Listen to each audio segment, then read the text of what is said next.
donc maa ngi tudd Omar Fall nekk chargé de protection des droits de l'enfant au niveau de l'ONG Eden nekk en même temps coordonnateur du projet protection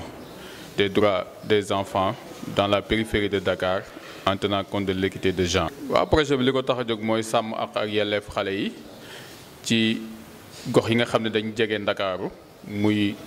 département Pikine département de Guédiawaye ak département de Rufisque ñu koy def ci fukki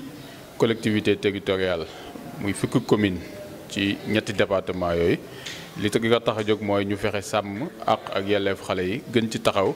ba xale yi fépp fu ñu nekk ñu mën leen aar sàmm leen ba li nga xam ne lañu yaakaar ci ñoom ëllëg ñu mën ko am. waaw si wàllu protection bi parce que am na ay droit yoo xam ne droit xale la te dafa tënku ci ñeenti principe ci principe yooyu moom mooy ñeenti cëslaay ñeenti tànk yoo xam ne benn boo ci màbb rek màbb nga droit yi muy principe bi ñuy wax le principe de la non discrimination nga xam ne xejj ak seen amul ci xale yi dañ leen koy jàngal le principe de la vie survie et développement mooy xale yi bu ñu ko ëmbee na judd bu juddoo nañ ko dundal nañ ko yar nañ ko jàngal am na principe boo xam ne principe de l'intérêt supérieur de l'enfant mooy xale bi lépp loo koy defal na gën ci moom na am njariñ ci moom beneen principe muy le principe de la participation mooy xale bi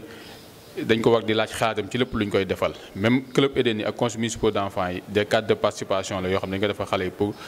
le respect de leurs droits et l'accomplissement de leur devoir donc xale yi ñu xam seen droit ba pare xam aussi seen devoir ci askan wi ci biir famille bi dañ leen koy jàngal respect bi ñu war a jox seeni parents respect bi ñu war a jox seen morom ak ñi leen féete ndaw respect bi ñu war a jox gàncax gi duñu romb garab dagg xob bi te soxlawuñ ko duñu gis muus jël xeer duñu gis xaj jël xeer ñooñu tam xale yi dañ leen war a protéger yëpp dañ leen koy jàngal pour ñu mën a protéger askan wi protéger seen bopp am ay taxawaay ci biir famille bi parce que xale bi dafa war a veiller à ce qu'on appelle la cohésion familiale jusqu'à la réalisation de l'unité africaine warul jaxase kër warul tas kër warul jaxase ay moromam warul def yëpp dafa am yoon woo xam ne xale bi ci la war a tegu yooyu yëpp dañ ko koy jàngal beneen aussi wàllu protection aussi dañ koy jàngal moom mu ràññee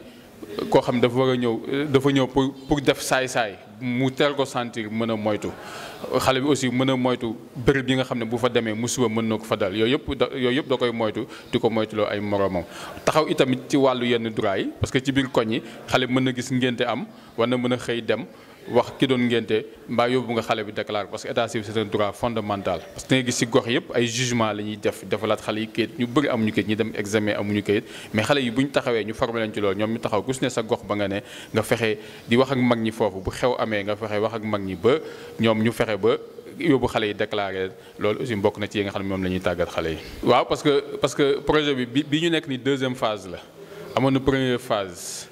de 2016 à 2018 léegi deuxième phase bi moo ñëw li ñu liggéeyoon ci 2016 2018 moom la ñuy continuer xale yi ngeen gis fii ci formation yi ci année boobu la ñu leen installé def leen club Eden léegi liggéey boobu moom la ñuy continuer waat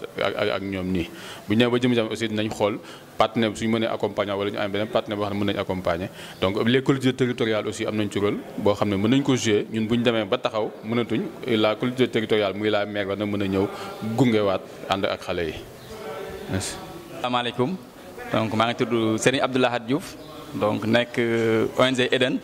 nekk fa coordinateur du secrétariat permanent mais aujourd'hui dama fi nekk comme facilitateur atelier enfants yi nga xam ne moom la ñuy organiser fii tey. ok merci beaucoup donc atelier bi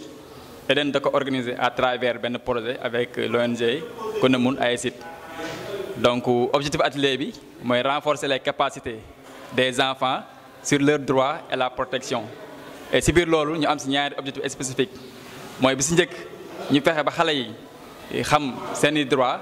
mais aussi ñu jàngal leen nu ñuy aaree seen bopp muy la protection contre les violences la maltraitance et les abus beneen bi kat ñu ne ci biir atelier bi ñu développer ay réflexes fexe ba xale yi am ay jumtukaay ak ay yoo xam ne dina leen mën a permettre fu ñu seeti xale bu ñuy violenté wala xale bu ñuy néewal doole wala xale bu am problème ñu mën ko signaler maanaam retraite ko si au niveau de Eden ou bien au niveau structure yi nga xam ne moom lañ nekk soit mu nekk si biir commune bi wala si seen encadreur yi wala aussi koo xam ne bàjjenu ko wax la si ñoom. waaw loolu moom dañ si am fierté ndaxte yàlla dogal na ne depuis ñuy def formation si xale yi ñu ngi si gis ay résultats parce que xale yi kat dina leen permettre au delà ñoom ñu am connaissance yi mais ni ñu koy mën a nattee mooy seen ñëw Eden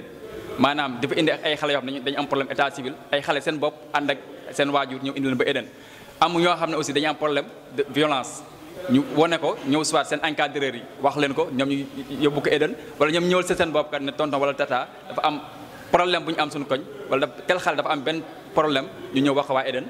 mën ko kii donc loolu day wane ne retour d'information bi ñuy xaar après les formations xale yi ñu ngi koy def. waaw foofu aussi yàlla daf ñoo dimbali laataa ñuy tàmbali ñun dañ tàggat maanaam animateurs yi fa nekk ak encadreurs yi fa nekk dañ leen faral di tàggat maanaam tàggat leen si ni ñuy yoree xale tàggat leen si ni ñuy jàngalee xale tàggat leen si ni ñuy former xale donc tàggat yooyu ñu defal nag formation de formateur formation de moniteur formation en tout cas d'encadrement li ñuy téye xale loolu moo ñu mën a permettre tey jii ñu mën a travail ak xale yi te duñu si am jafe-jafe ndax comme ni ñu koy waxee bala ngay tàggat nit ki da nga koy xam te base Eden mooy formation boo njëkkee ñëw di encadrer wala ngay former dañ lay defal benn formation li formation des moniteurs de collectivité éducative et loolu mooy permettre nga mën a animer mën a am xol bu yaa mën a am gis-gis xale et bu ñu si paree nag ñu renforcer la sur les droits de l'enfant comme ñun droits de l'enfant la ñuy wax ñu tàggal la si ba nga am ay connaissances ba nga xam ne di nga ko mën a verser waat si xale yi et macha allah def boobu léegi aussi ñun ñëpp amuñu si benn problème bu ñu dajee xale yi xam nañ ni ñuy waxtaan ak ñoom xam nañ ni leen di dégloo parce que li gën a am solo mooy aussi nga déglu xale bi mu wax la ay soxlaam ñema la ba nga xam ne bu amee problème dina la ko mën a wax yow tamit nga mën a ko yeggee fi nga ko war a yeggee. ok ndax bu ñuy xayma avec commune bi depuis même jiitu na 2009 ñu ngi fiy ñëw et yàlla dafa dogal aussi bi docteur Cheikh Dieng nekkee fii nii moom it mu yaatal ñu si maa ngi fàttaliku li ñu njëkk a def ak parlement des enfants bi lañ ko njëkkoon commencé di defal defal ay formation et muy am répercussion si seen comportement parce que aussi li ñuy def mooy d'abord mu am comportement changement de comportement si xale bi et changement de comportement moom mu mën ko faire bénéficier ak yeneen xale et boobu ak léegi nag yokku na parce que bu ñu amoon 50 tey ñu ngi si 100 ba 150 enfants yoo xam ne dañ leen encadrer au niveau de commune de Thiaroye Kaw et loolu day def tache d'huile parce que loolu day tax avec di remercier aussi monsieur Diakité parce que moom mooy encadreur bi au niveau de Thiaroye Kaw et moo ñu fi représenté et gis nañ ne xale yi mu indi Eden parce que dañuy am activité yoo xam ne dañuy day la xale yu bëri lu mat 1000 wala 1500 xale et loolu seen comportement da siy feeñ si xale yi nekk ci Thiaroye Kaw et loolu aussi au delà ñun bu ñu ñëwee dañ leen jox rek la formation mais liy continuer encadreur ñoo koy def notamment Diakité ak ñi mu siy àndal et loolu aussi tax na xale yi am ay comportement nekk ay référence nekk aussi ñoo xam ne dinañ jariñ seen communauté donc loolu mooy li nga xam ne résultat la am nañ ko en court terme maintenant en long terme nag li ñu si bëgg mooy ëllëg si biir xale yi ñuy tàggatkat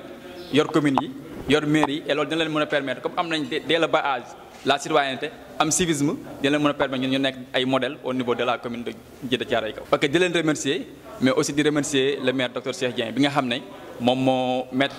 suñu disposition la salle et aussi yem aussi mun nañu loo leen soxla sama commune je suis prêt à vous accompagner yem aussi mu boole ñoo ay ñoo xam ne bu fi nekkulee si moom la ñuy dem notamment bokk na si Diakité bokk na si Assou Ndiaye ñi nga xam ne en même temps maam Eden lañ aussi di remercier aussi yéen ñi nga xam ne ay jeunes ngeen am fi benn télé aussi boo xam ne dinañ leen suivre au niveau Facebook ak Diakité des fois mu envoyé lien yi aussi di leen si encourager parce que aussi li ngeen def yëpp c'est pour le en tout cas pour rendre la communauté mu am visibilité li nga xam ne action yi nga xam ne commune moom lay mëne donc loolu aussi ñu ngi leen si jaajëfal di leen remercier. Maaleykum, je m'appelle Mohamed Bachir Dieng, j'ai 17 ans. Je viens du club Gounéi de Djiddah Thiaroye Kaw. Donc je suis le président du club. Asalaamaaleykum wa rahmatullah maa ngi tudd Mariama Niane jóge dëkk Bagdad maa ngi jóge club excellence di fa aussi nekk fa tamit présidente. parler gis naa ci avancement puisque ni man ci fi ma gox bi ma dëkk am na ay xale yi nga xamante ni la plupart amuñu woon ay kayitu judd te en plus léegi moom ça va mën naa wax ni. léegi loolu yëpp lijjanti na ko ba léegi alhamdulilah daal. Eden nekk na projet bi nga xamante ni dafay dimbali xale yi te en plus nekk na projet boo xam ne daal dafay dimbali xale yi xamal la sa àq ak sa yelleef daal ci biir société bi nga nekk. tey moom bu tey moom alhamdulilah puisque d'après lu ñu jot a commencé nii am na lu ñu ciy jot a jàpp ba léegi. li ci gën a fondamental mooy.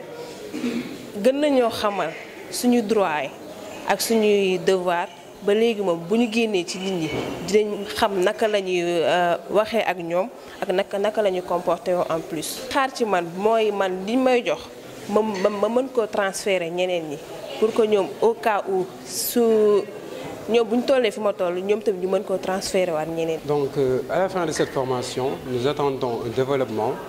développement psychologique et un développement du côté de l'enfant. Donc, dans ce projet, on nous apprend qu'est-ce que l'enfant, les droits de l'enfant et les besoins de l'enfant. Donc on a encore différencié les besoins et les droits. Donc c'est un acquis qu'on a eu dans ce projet aujourd'hui. Après cette session, nous pouvons être des relais, des enfants relais. C'est-à-dire nous pouvons aller dans les quartiers, comme nous avons bénéficié de cette formation, et essayer d'en parler avec nos camarades, avec nos petits frères. Essayer d'augmenter leur niveau de connaissance en matière de leurs droits et essayer aussi de sensibiliser aussi nos parents sur nos droits, nos devoirs et nos besoins. En termes de protection, nous pouvons, et nous devons même, aider à protéger. Et même si nous pouvons aussi protéger les enfants. Parce que nous sommes nous-mêmes des enfants et nous avons des frères et des sœurs. Donc nous pouvons faire des signalements auprès de Eden ou auprès des Badiane Gor qui sont dans nos quartiers respectifs. Donc nous pouvons faire des réclamations. Par exemple, si nous sommes victimes ou témoins d'une violence, oui, nous pouvons aller signaler à Eden et puis Eden peut régler cette situation à l'amiable. Donc Eden nous a renforcés en matière de connaissance de nos droits et de nos devoirs. Parce que nous savons tous que l'enfant a des droits, mais aussi l'enfant a des besoins. Donc ces besoins, pour que l'enfant puisse, comment dirais-je, pour que l'enfant puisse accomplir ses devoirs, il doit les connaître. Pour que l'enfant puisse réclamer aussi ses droits, il doit les connaître. Donc Eden nous renforce en matière de droits pour que nous connaissions nos droits, pour que nous connaissions nos devoirs, pour qu'à l'avenir, nous réclamons ce qui nous revient de droit et que nous faisons ce que nous. Donc, yéen a ngi doon suivre ci ATV ak ambassadeurs yi donc sur cet atelier de formation que l'ONG Eden faisait aujourd'hui fii ci mairie bu Djiddah Thiaroye Kaw ànd seeg xale yi avec les formateurs. Gis ngeen que ni donc vous avez parlé aux gens, on a partagé avec le coordinateur du projet monsieur Omar Fall, avec quelques formateurs comme monsieur Abdoulahat ak les enfants yi nga xam ne taxaw nañ fi léegi présenter leen leur donc seen bëgg-bëgg ak taxawaay bi nga xamante ne Eden am na ko ci ñoom avec Eden aussi accompagnement bu nga xamante ne am na ko ci xale yi di leen jaajëfal bu baax merci beaucoup donc.